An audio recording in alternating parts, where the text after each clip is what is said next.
Okay, good day everyone. So today we will be talking about diesel engine and gasoline engine. So it's all about the operating principle of diesel engine and gasoline engine. Okay, so we will use the pen. Okay, so first we will discuss about petrol engines. So petrol engines are engines which uses gasoline as their primary fuel. Okay, so petrol engine. So a petrol engine known as a gasoline engine is an internal combustion engine with the spark ignition. So it is also known as the spark ignition engine or SI engine. Fuel used in a petrol engine is gasoline or petrol and similar volatile fuel. So yung mga fuel na gamit natin sa petrol engine are mga gasolina or mga lighter fuels, say similar volatile fuel. The petrol engine works on principle of theoretically Otto cycle. So a petrol engine was invented in 1876 in Germany by German inventor Nikolaus August Otto. So the process differs from diesel engine in the method of mixing the fuel and air and in using spark plugs to initiate the combustion process. So as you can see in the video, this is an Otto cycle diagram. So as the piston goes down, so it is a 4-stroke. Okay, so at the top, when the piston goes at the top dead centers, the spark plug will create the initial spark to create combustion for the power stroke. So an Otto cycle is an idealized thermodynamic cycle that describes the functioning of a typical spark ignition piston engine. It is the thermodynamic cycle most commonly found in automobile engines. So this is a diagram of an Otto cycle.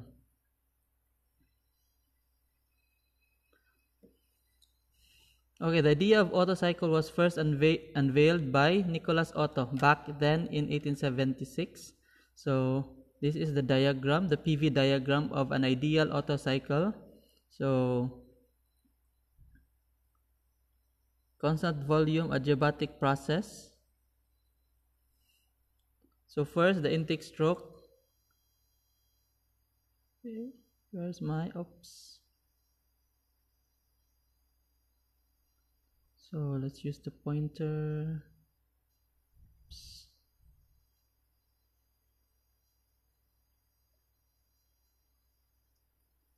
Okay, the number 1 intake stroke, 1 to 2 is the intake stroke,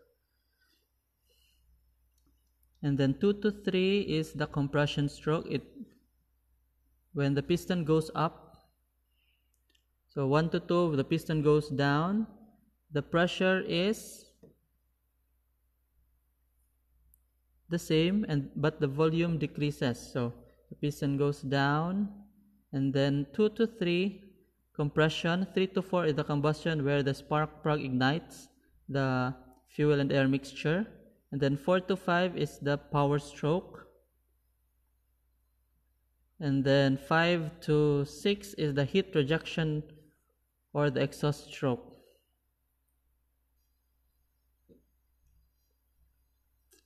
Okay, there are 2 types of petrol engines, also like diesel engines. So there are 4-stroke petrol engines and 2-stroke petrol engines. So the major parts almost the same with the diesel engine, except there is a spark plug in a petrol engine. So the advantages of petrol engine: high engine speeds of about 3000 rpm, lighter in a weight because maximum pressure and temperature is less initial cost. Okay.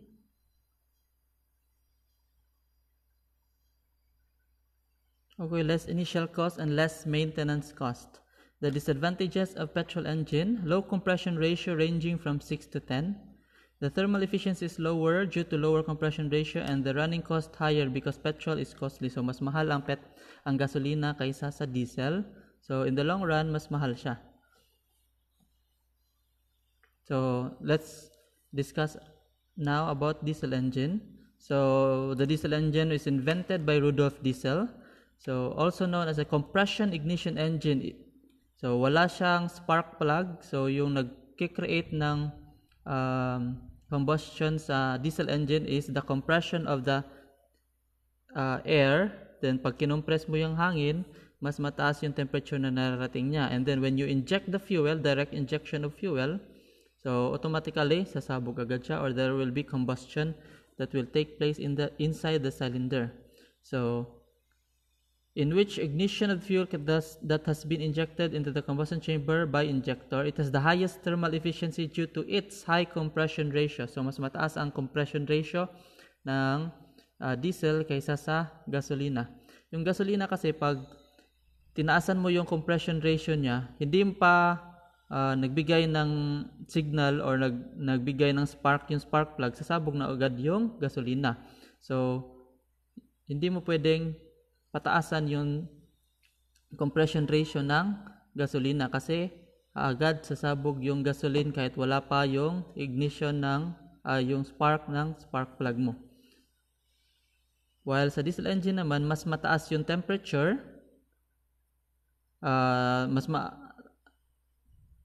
taas yung compression ratio niya, so the better the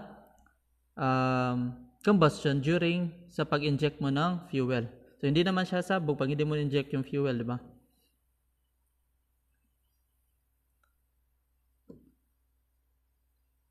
So this is the diagram. So mamaya makikita natin yung comparison ng dalawang diagram ng Otto at diesel cycle. Okay, so ganun din, same lang din sa ating petrol engine, meron ding intake stroke. So sa intake stroke, bababa yung piston natin. So the piston goes down. And then when the piston goes down, the intake valve will open. This valve will open. And then fresh air will enter or compressed air or turbocharged air will enter inside the combustion chamber. So inside the cylinder. So yan yung intake stroke.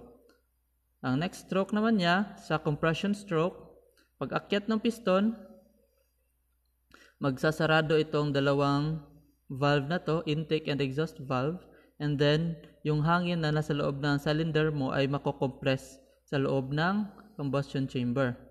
And then during the power stroke, magbibigay na agad ng fuel dito sa gitna, yung injector natin. And then when the fuel is injected, agad na sasabog yung sa loob ng combustion chamber, and then itutulak niya yung piston pababa. That's the power stroke. So pababa yung piston, and then pag angat niya ulit, galing power stroke, pag power stroke pababa, pag angat niya ulit, bubukas naman tong exhaust valve. Pag bukas na exhaust valve, lalabas yung mga usok or yung mga natirang mga unwanted gases natin during the combustion. So lalabas siya papunta sa turbocharger. So this is a typical marine two-stroke petrol engine. So as you can see in the video, so meron tayo, this is a water-cooled siya. Kita natin dito. So water-cooled. So yung pump niya, yung freshwater pump niya ay driven or gear driven mula sa main gear ng crankshaft. And then yung fuel naman niya is, dito naman yung kabila, fuel. Okay. Ay, hindi pala fuel. So this is the spark plug pala. So magbibigay ng signal to create a spark in the spark plug. So yung fuel natin is nandito siya. Then mamimix yung petrol at yung air. Magmimix siya, magkakaroon ng mixture bago pumasok sa combustion chamber, and then during pag-angat ng piston, mag-spark yung spark plug, and then mag-create ng power, and then lalabas yung usok dito. So that is the marine two-stroke petrol engine.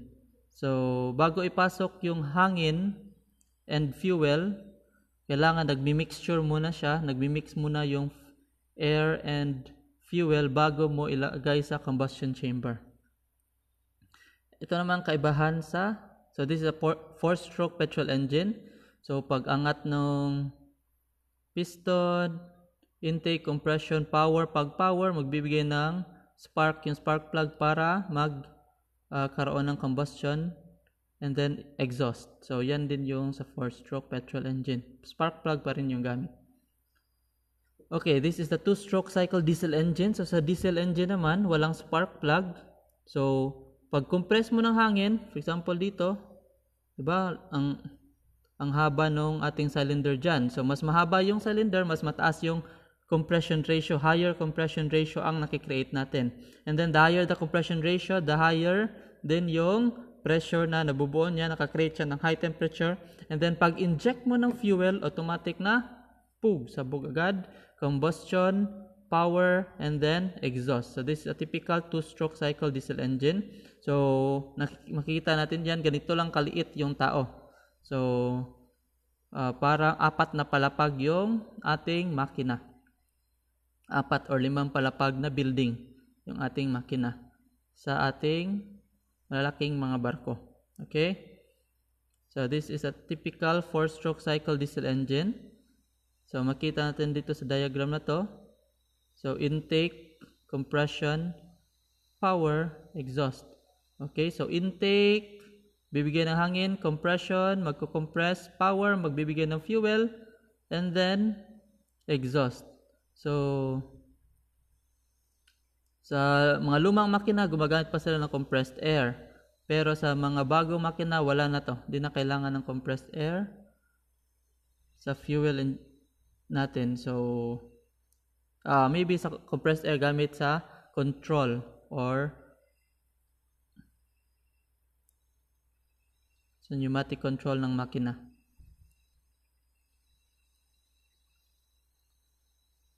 So the diesel engine, the only difference between diesel engine and the four-stroke gasoline engine is no spark plug on diesel engine. So walang spark plug sa diesel engine, and then higher compression ratio ang ating diesel engine with better fuel mileage. So konti lang yung fuel na binibigay mo sa diesel, pero malaki na yung nakikreate niyang combustion or pressure. So, fuel mileage. So, di tulad ng gasoline na kailangan marami ilagay mo para maganda yung combustion. So, usually sa gasoline is too rich yung fuel mixture, while sa diesel naman is too lean yung fuel mixture, usually. So, advantages, the diesels are more efficient. Most gasoline engines convert about 30% of the fuel, while diesel converts about 45 to 50% of their, around 40% to 45% of their energy efficiency. And then diesels are more reliable because they do high voltage ignition systems. Diesel engines never fail for lack of spark. They also don't emit radio frequency emissions that can interfere with the vehicle's other electronic system. So, sa diesel, kahit walang electronic na for combustion, okay lang. Di na kailangan ng spark plug. Diesels run cooler because they are more efficient. Diesel engines release less waste heat while in operation. So, diesels last longer since the part of the diesel engine are stronger. So, bakit mas stronger yung diesel engine kaysa sa gasoline engine? Simply because yung compression na ginagawa natin sa diesel, mas mataas yung compression ratio niya. So, mas pressurized yung during compression, mas pressurized yung diesel engine. Kaya kailangan din yung mga anong tawag doon? Yung mga materials na gamit natin sa mga piston, sa cylinder lander, mas matibay din dapat kasi mas mataas yung pressure na nakikreate niya kaysa sa gasoline or petrol engine. So, diesel fuel is safer. So, yung diesel naman, yung fuel na mas mura, then mas safer siya kasi kahit na bigyan mo yan ng tapunan mo yan ng spark dyan, hindi yan agad sasabog. And then, it's more difficult to burn and won't explode like its lighter counterpart. Di tulad ng gasolina, lagyan mo lang apoy, masusunog agad yan. So, sa safety naman, mas safe yung diesel. So, pati yung storage, so nilagyan natin sa tangke, mas safe yung diesel. Kasi pag gasolina yung ilagay mo sa tangke, marami pang kailangan mong gawin para ma-protect mo siya from spark or from ignition, tulad ng diesel. Okay, diesels are more easily turbocharged. So, mas maganda sa diesels kasi yung turbocharger. So, mas maraming hangin na ilalagay mo sa combustion chamber natin or sa cylinder natin. So, mas maganda yung makikreate niya na combustion. Diesels produce minimal carbon monoxide. This makes diesel generator useful in mines and submarines, environments in which gasoline engine exhaust would prove deadly. So, mas yung carbon monoxide. But diesels have higher sulfur, I think. So, disadvantages. The diesel engines, because they have much higher compression ratios, so as compared to gasoline engine. So, diesel engines also more expensive. Siyempre, mas mahal siya kasi mas kailangan quality yung materials niya. So, mas rigid but it's more expensive and sa simula lang yan, mahal yan. Diesel engines, because of the weight and compression ratio, tend to have lower maximum RPM ranges than gasoline engines. So, ang maximum speed na kaya ng diesel is mababa lang kaysa sa gasoline. Because of the weight, mas mabigat yung diesel, and then the compression ratio, mas malakas yung pressure na nakikreate niya. Okay, this makes diesel engines high torque rather than high horsepower, and that tends to make diesel cars slow in terms of acceleration. So diesel engines must be fuel injected. In the past, fuel injection was expensive and less reliable. Pero ngayon, yung fuel injection is ginagamit na rin pati sa petrol engines or gasoline. Diesel engines tend to produce more smoke and smell funny. So, mas mausok yung diesel kaysa sa gasoline since mas malinis yung gasoline. Diesel engines are harder to start in cold weather. And if they contain glow plugs, diesel engines can require you to wait before starting the engine so the glow plugs can heat up. So, yung diesel naman, pag nalamigan masyado yung diesel, mahirap siyang start kasi mas malamig yung fuel, mas malapot. While diesel engines are much noisier and tend to vibrate. So, mas maingay, mas ma-vibrate yung diesel because of the higher pressure na ginagawa niya sa loob, yung kinecreate niya sa loob. Diesel fuel is less readily available than gasoline. Pero sa ngayon, hindi na ganyan. Madali na rin kunin yung diesel fuel. Ang kagandahan lang ng diesel engine is you can use low-grade fuel sa diesel engines, while sa petrol engines hindi mo madaling mapapa-create ng combustion yung petrol engine pag low-grade fuel yung nilagay mo. Di tulad ng diesel engine. So the petrol has spark, while the diesel uses compression para makapag-create sila ng combustion. So, marami pang differences sa auto cycle and diesel cycle. So you just have a screenshot of this. So, compare diesel engine and petrol engine. So, makikita nyo yung difference. So, yung sa left, yung diesel, sa right, petrol. So, may spark plug yung petrol, whereas sa diesel engine, so, direct injection lang ginagawa niya. Yung spark plug naman is electrically activated yan. So, lagyan mo ng kuryente, magkakaroon ng spark, sasabog agad. So, I hope you have learned a lot. I hope na yung ibang mga tanong nyo about diesel and petrol, kung anong kaibahan ay nasagot natin dito sa ating video. So that's it. Thank you for watching. Don't forget to jot down the things that you have learned in this video. So thank you very much. God bless and good luck. So see you again in our next video.